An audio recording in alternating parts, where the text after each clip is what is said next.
Let's go! Jesus Christ, the mighty King, the very top. Merci donc à nos magnifiques chanteurs. Donc, la confiance. Avoir la confiance tout au long du chemin, c'est quelque chose qu'on apprend au fur et à mesure. Mais moi, ce que je voudrais savoir, c'est après. L'après de cette chose fabuleuse qui est arrivée à votre mère. Comment la vie a changé? Qu'est-ce qui s'est passé en fait? Qu'est-ce qui a changé dans votre vie? J'ai retrouvé le sommeil parce que ma mère elle était guérie. Le dernier jour de la période d'évangélisation, le pasteur a demandé, il a dit le Seigneur me montre qu'il y a quelqu'un qui a été guéri et je voudrais que cette personne monte sur l'estrade pour témoigner. Et ma mère m'a dit que ça a été un combat pour elle parce qu'il y avait des gens autour qui se moquaient d'elle. Elle a pris son courage à deux mains, elle est montée et vraiment c'était... les gens se sont mis à rire. Et après, elle a dit, je suis montée parce que Jésus m'a guérie. Je suis montée, on a prié pour moi au nom de Jésus et depuis, je suis guérie. C'est fabuleux. Donc en fait, elle a été reconnue par les autres comme quelqu'un de... Excusez-moi, mais je vais employer ce terme, ce mot, miraculé. Ouais. Et vous, dans votre vie, à vous, maintenant que vous avez pu récupérer le sommeil, vous avez vu votre mère, vous avez vu l'action de Dieu qui a agi sur votre mère. Votre vie a changé. Qu'est-ce qui s'est passé derrière? Vous étiez la fille de la miraculée. Vous étiez qui? Qu'est-ce qui s'est passé dans votre vie? Ma vie a changé. J'ai donné ma vie au Seigneur parce que j'ai reconnu qu'il était puissant et qu'il avait agi dans la vie de ma mère. Donc par là, je l'ai accepté comme mon sauveur personnel. En fait, cette expérience vous a permis de voir que Dieu agissait et que Dieu était puissant. Tout à fait. Et donc vous avez pu reconnaître que c'était votre Seigneur à vous aussi. Oui. C'est bien ça? Tout à fait. C'est fabuleux.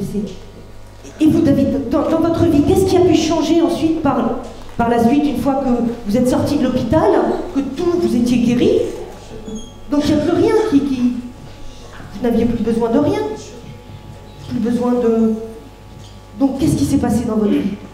Par la suite, là, maintenant? Où est-ce que vous en êtes? Aujourd'hui, ça va bien. Je remercie Dieu justement parce que je suis tiré d'affaire. Parce que j'ai récemment vu un spécialiste pour encore refaire des contrôles. Et donc qui dit après 10 années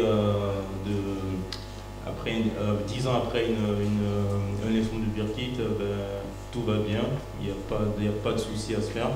Aujourd'hui, voilà, je suis heureux que le Seigneur a pu permettre ça dans ma vie. Ça m'a fait grandir personnellement, ça m'a fait voir la vie autrement. C'est-à-dire, ça vous a fait voir la vie autrement?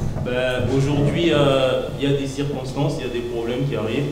Je pense que quand on est près de la mort, quand on est tout près, que Dieu nous permet de sortir de ça, je ne vois pas qu'est-ce qui peut arriver de pire encore. Par ça, parce que voilà, on est sur cette terre, on vit sur cette terre, et je pense que tout le monde pense après.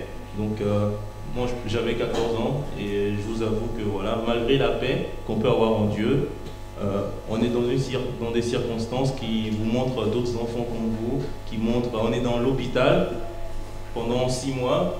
Il y a beaucoup de choses qui se passent, dans la tête, et on peut aussi se demander, voilà, comme l'expert nous l'a dit tout à l'heure, c'est vrai, on est dans une situation, Dieu, pourquoi tu permets ce que je sois dans ces situations, etc. Mais voilà, aujourd'hui, je vis, je suis content, j'en suis sorti, et je veux être reconnaissant à Dieu parce que, voilà, je suis tiré d'affaire. D'accord, et donc en fait, vous êtes en train de me dire que la vie, vous la prenez avec sérénité. Voilà. C'est-à-dire que quoi qu'il arrive, vous savez que vous pouvez compter sur Dieu, c'est bien ça? Quel que soit, puisque les petites choses de la vie qui peuvent nous arriver, là, la crise, en ce moment, on a la crise, voilà, tout le monde, la crise, c'est terrible. En fait, vous, la crise, vous la vivez avec Dieu.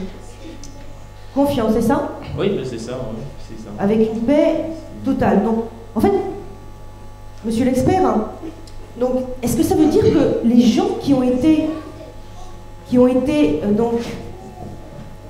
guéris, touchés par Dieu, ont des vies différentes à celles des autres. La vie différente, peut-être pas, mais la façon d'appréhender, de considérer la vie, ça change effectivement.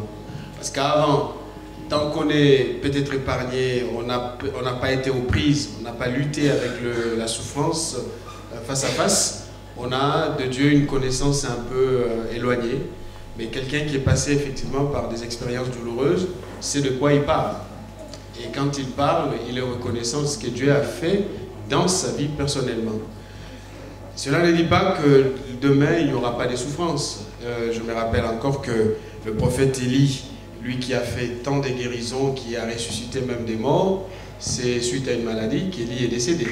Donc ce que je veux dire là, c'est que oui, avec Dieu, effectivement, notre regard change et notre foi trouve une nouvelle dimension du vécu. Donc on vit de façon différente et d'autres qui nous regardent peuvent justement, nous pouvons parler à ceux qui nous entourent, Dieu a fait ceci dans ma vie, il est capable de le faire dans ta vie. Ce ne sont pas des mots éloignés, mais c'est quelque chose que nous avons connu. Oui. En fait, c'est une réalité. C'est une réalité, voilà. Oui. C'est-à-dire que ce qui est arrivé dans la vie de la maman de Patricia, ce qui est arrivé dans la vie de David, oui. En fait, ça montre également aux autres que Dieu agit. C'est bien ça? Ça montre aux autres que Dieu agit et que ce Dieu n'a pas changé et que cette promesse de guérir n'a pas changé. Ce qu'il a fait avec les autres, il peut le faire aujourd'hui et demain il le fera. D'où l'importance d'avoir confiance en lui et de venir à lui tel que nous sommes. C'est vrai que vous savez que ça me rappelle un chant où effectivement on peut montrer aux autres ce que Dieu fait.